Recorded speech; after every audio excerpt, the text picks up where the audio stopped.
Hey guys, today we're going to review Dragon Ball Final Bout for the PlayStation 1.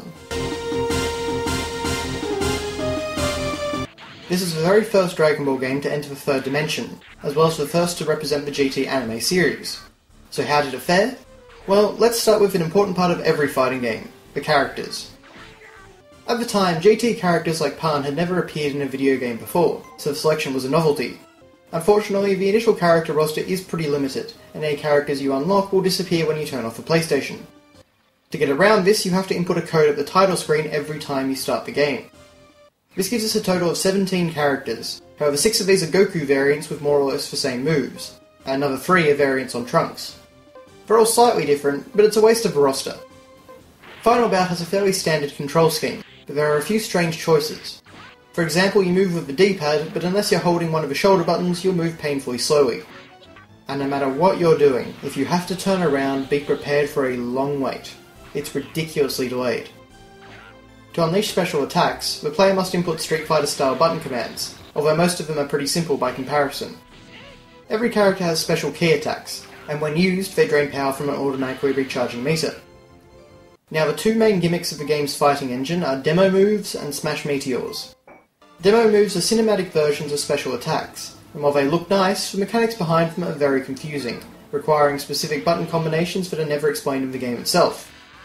What's more, they're ultimately pointless, as they do no more damage than a normal key attack, and the computer opponents always seem to block or counter, making this technique worthless against the AI.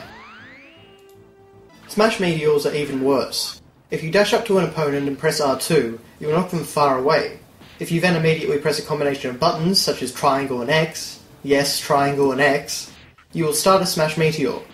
This will lock the opposing player into a cinematic combo, which can be repeated up to 10 times.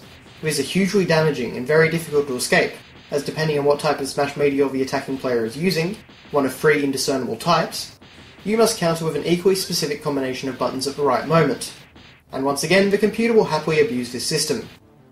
Luckily, both demo moves and smash meteors can be turned off, but if I have to disable the game's main gimmicks, we have a problem. And even without the gimmicks, the fighting system is riddled with problems. Commands always feel delayed, and the game's hitboxes are pretty wonky. There are numerous balance issues. For example, short characters like Kid Goku and Pan can be difficult to hit, and others, like Vegito and Super Saiyan 4 Goku, are unfairly powerful. But my biggest problem with the game is that whenever you punch someone, they move backwards, meaning that you cannot hit them again. This results in battles feeling like a game of tag, as you're always trying to catch up to your opponent.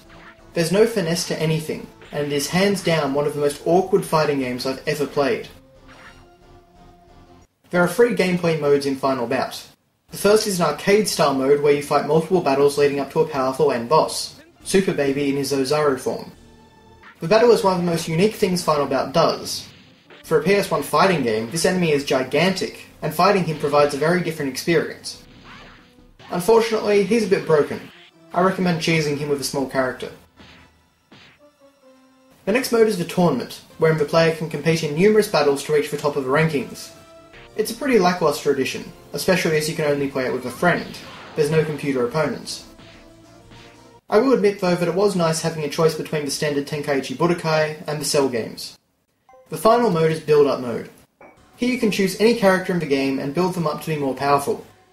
Every fight, whether it ends in victory or defeat, increases your battle power. Once you won enough, your character will level up and gain bonuses, such as additional health and attack power. The player's goal is to defeat multiple blocks of opponents, and turn their character into an unstoppable fighting force. This RPG element is a very interesting idea. However, every block features the same opponents, and because they get progressively stronger with you, it feels like you're doing the same thing over and over rather than actually progressing. While you can technically spend hours in build-up mode, it gets old real fast. But despite all of this, if there's one thing I can praise, it's for music. Final Bout has a fantastic soundtrack that features a range of new compositions, as well as some remixes of popular tunes from the Super Bout games on the Super Nintendo.